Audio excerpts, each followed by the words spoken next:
Welcome to Travel Buddy, presented by Switchfly. In this podcast, we talk about all things travel, rewards, and loyalty. Let's get to it. Hello, Nowell, and welcome back again for the first, we just mentioned this, the first episode this year. I'm so excited to have you back. And you guys just completed your all hands meeting for 2025.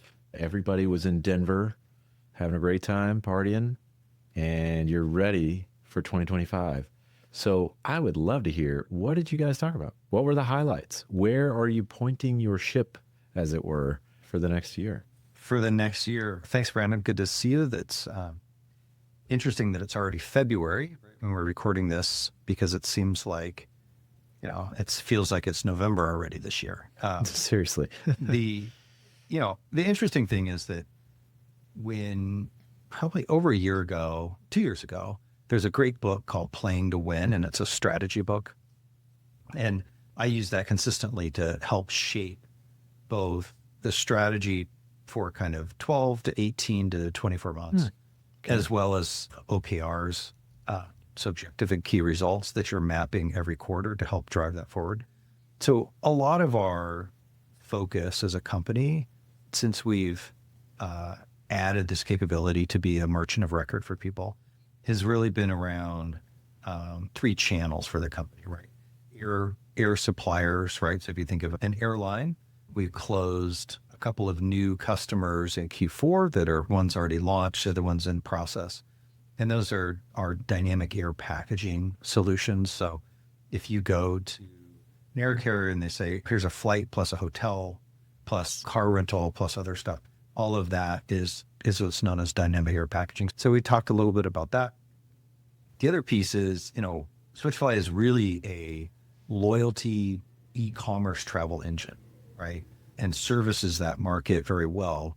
We used to be just kind of the technology, but now that we're doing call center servicing, online chat servicing for consumers, multiple languages, points redemption, being able to earn, doing all those things, all tied in around rewards and recognition or loyalty programs. So, the interesting thing is that,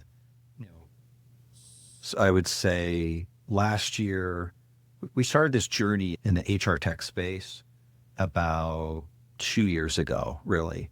And at that time, at the end of the first year, we had about 3 million users. At the end of last year, we had about 11 to 12 million users. Amazing. And at the end of Q1, we'll have about 25 million users. And so we also have 80% of the Fortune 500 now. If they want to redeem travel, they're using their points. They don't know they're using Switchfly, but they're using Switchfly to do it. So it's been a tremendous growth curve for the company. And that's been pretty fun to watch and be a part of, because it's like, hey, now we've got this other brand from some other country, or a customer that wants to do something unique, and it's a unique way. The most interesting aspect of it is that the company, Switchfly is 21 years old now, so we have a long-standing tradition of doing travel booking engines for people, but we were never our own users, right? And so, unfortunately, sometimes when you're not actually the user of your product, sometimes that bug is like, well, maybe we shouldn't fix that. But now that we're actively using our own product, you're like, I can't believe people actually put up with this bug, right? And so now it's getting fixed. So, some of that journey has been really remarkable. And it's changing the corporate culture from just being a software company, right, to being a software company, a travel agency, including the service and support aspects, right? I think that people forget about having to have people answer the phones and deal with a customer who can't check into a hotel because the hotel again didn't get paid, and the supplier inventory problems and all that other stuff. So it's been a dramatic transformation and truly a remarkable one. And now it's just keeping focused on the channels that we're going after. So it's really where the focus was of the all hands. Amazing. It's so cool to see how you make some of these strategic decisions, and you're referencing Playing to Win. I have not read this. I need to read this now, because you're putting some of these pieces together where, hey, this is the direction we want to go. And because of that, you're seeing such huge growth, and amazing. I love that. Yeah, part of the problem, I think, that people in leadership positions is they say, here's the strategy. and you hope that everybody else gets it. All right. And it's something that you have to continue to hammer on. And for Switchfly, it was an adaptation, right? To get back to growing, to get to onboarding new customers. I mean, the joke 2 years ago from our CTO was he's like, it's been multiple years since we've had a new client, right? At Switchfly, because they didn't really do a good job at this. And, we basically have closed 8 new customers in about 6 months, right? And so people, even internally, are used to, hey, you have an efficient and operating sales team, and now you have new customers spinning up. And so, we've had to, there's muscle memory that's lost, and now you've gained muscle memory of like, okay, launch a customer, get it going. We're now able to launch a customer in kind of 30 days, which is really remarkable because they can get up and running really fast. And so it's good, right? So it's fun to see the different groups and teams. It's a mind shift and it's a cultural shift internally. So now that you've got this growth trajectory, you've got a new muscle memory, to your point, do you see any kind of challenges coming in the way? What are you thinking through as the CEO of this company, and things that you're thinking about in 2025 that you are going to be working through this year, but also things that are going to be really exciting? Yeah, I think our keyword for this year is growth, right? So if I sit at a sales meeting and everyone's like, what should we do? And they're talking about, or it's marketing. I just sit at the table and do this, which is the sign language if you have kids for more. For more, right? yeah. I want more leads, more deals, more funnel, more pipe, more whatever. But it is true, right? That we've started to see some good initial success. So now it's like more. I want more of that because, we like those kinds of deals. And so it's really like, how do you drive it up to the next level where, if you were doing 3,000 bookings a month and now you're doing 5,000 bookings a month, and then you're going to 10,000 bookings a month and trying to get that acceleration in what we do. So it's, adding good programs, because there's very good deals and opportunities, and there's very kind of not so good deals and opportunities that you see out there in the market. So how does that dovetail with what you're seeing in market or, on the ground when you're talking to other travel leaders or even your customers, and how those two things are kind of working together? Yeah, I think we're seeing, especially right now, we're seeing a little bit of a slowdown. It wasn't in January. January was popping records, but you're starting to see bookings not at the velocity and rate that you're used to. And so we're just trying to uncover what's going on. Are people, because with what we do, it's tied to people's discretionary income, right? Yeah. Or their points, that they have on their things.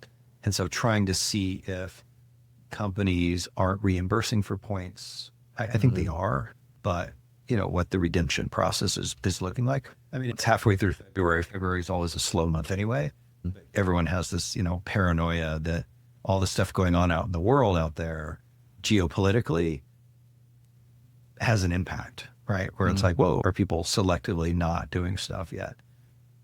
I mean, I think people will travel until, they're lying in their deathbed. So that's good. Yes. Yeah, I agree. There's things that you see out in the news, what's happening in the world, but I'm still going to travel. I'm still going where I need to go. And I know you're traveling. You've got a bunch of travel planned in the next couple of months. The interesting thing about the All Hands is we had 2 keynote speakers come and talk. One is a friend of mine, Alan Arnett, and Alan has climbed people talk about the 7 highest peaks, but there's actually 8 of them. So he's climbed the 8 highest peaks in the world, including Everest 4 times, only 1 time successfully. So, his premise is climbing mountains is hard, and it's all about preparation, adapting and overcoming and things like that. So there was really good context for Switchfly. The next piece was a lady named Kathy Dragon, who's from Boulder. And she ran a travel company called, I think it was Whole Travel. Sorry, Kathy, if I got that wrong. But part of Whole Foods, right? They have this thing. Cool. And she's planned the founder of Whole Foods trips for years, right? But she's in the upper echelons of, exclusive kind of travel. You're talking about stuff you've never heard of, right? Like there's all kinds of medical travel now. So you can go to Hawaii and stay in a resort for a week and get, intravenous liquids applied, and that's $45,000 for a week, right? Stuff like that. So That's wild. Okay, so I've heard of like medical tourism and things like that. And so I know that Switchfly has a big heart for experiences. That's been a big part of the messaging, and that you're kind of trying to create these like memories to associate with a company or with wherever your loyalty is. And I'm curious, do you have any plans to create experiential travel in that kind of way? Like, are you doing any medical tourism or pet insurance, pet travel? Right? Like that's hard to promote on a global scale, right? I think you get people who are specialized in that kind of stuff. I see, I think that foodie travel is a big thing, right? Where people are like, I want to go to Italy and go to the best pasta tour, right? I want to gain 30 pounds, but I'm going to do the pasta tour. I'm going to do it. I'm going to go. People do that. I was just looking at, a week-long hiking trek through Switzerland, right? And there's very specific kind of niche travel operators that service those unique things, including medical. Cool. So, there's Airbnb experiences come to mind where you can just like go find all these kind of things, or what is it, Viate? We're a Viator partner. So what was the feedback like from the team? So you guys had this all hands and everybody was together and you were kind of presenting strategy and opportunities and growth and kind of reporting metrics and things like that. How is the team receiving that, and how is that? Everybody is on board, right? I mean, it's been an interesting journey to get here. And trust me, like I couldn't do it just by myself. It's the 150 people standing behind me that you have to convince that this is the right move. And they're leaning in to make the changes, stand up the customer. It's not like we went out and hired a whole nother company to do this. We took our existing company, added some people, and basically said, okay, we're going to start bending the metal so that we're starting to forge this way, and everybody's got to go along with that journey. And so it's been an interesting trip so far to get there. But I think a lot of the hardest tasks were kind of in the first 12 months because everything was new, right? Like you have to do credit card processing. Well, you also have to do 3D secure processing, and you have to do this on an international scale, and making sure that we could do that, and fraud detection, like all that stuff. Well, now that that's all set up, it's very easy for us to spin up another client. I was talking to my wife this morning about Switchfly a little bit. I was like, we now have this infrastructure on a global scale that if someone walked in the door to us and said, hey, I've got a program and it's in the United States, but I also need to do in Europe, right? And I need to have, the currencies in euros, and I need to have it in French, and I need to have it in German, and I need to have it in Spanish, and I need to have it in English, and I need to do all this stuff. I'd be like, sure, not a problem. Would you like to be live in 30 days? And not a lot of companies are set up to be able to do that on a global scale. And so we have spent a massive amount of time and effort doing that.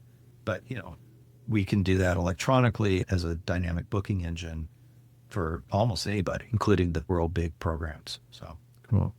And you're putting that to the test in the next few months because you are traveling so much. So you're going to Africa, Europe. I'm going to Casablanca because we're Royal Air Morocco's partner now. And Royal Air Morocco, for the soccer fans out there, is one of the sponsors for the Africa Cup. So we're actually having to figure out how to sell football, soccer tickets with the booking. So we're working on that with them.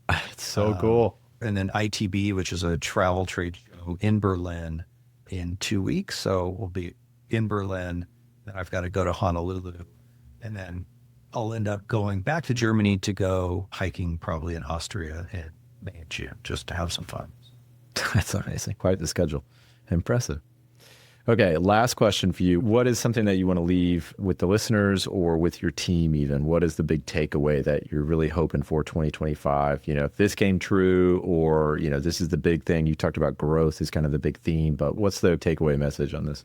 Well, my takeaway message for the team was always about being fun. It is, being whimsical is key to one of our cores, right? It's key to what we do at Switchfly. And if you're not having fun, it makes it really hard to get things done. And so I ended the meeting on the third day or second day with a video from Bruce the cow, right? But most people in the room didn't know what I was talking about. Yeah. And so he comes in and he's got his cow. And there was actually people in the audience crying because it was so funny. And so that was a good way to end because it just keeps everybody's spirits high, but also, don't take yourself too seriously. Yeah, man. Yeah, that's something we talk about is we should be more fun because you can get into that just like grind mode of just like producing, and whatever. And it's no way to live. No. And my point of view in life is that no one's coming with handcuffs because I've had that in my life. And in this situation, no one's coming with handcuffs to haul you off to jail. Right. So have fun. Right. What's the worst that can happen? Correct. Thank you very much for your insight. Always appreciate you guys and what you're trying to accomplish, I think. And I've seen parts of the deck that you shared internally, and I just think it's such an amazing trajectory that you're on. Like you mentioned, 80% of the Fortune 500 using your technology, such an amazing thing, and all this growth. And so whatever you're doing, it's working. So I'm going to try to read this book now. But yeah, I'm excited to keep having you on. Every 2 weeks, we're going to be talking together for 2025. And so I'm really excited about featuring you more often. So Nowell, thank you. 23 more to go. Yes. This is the way to do it. All right. All right, man. Well, thanks. We'll see you next time.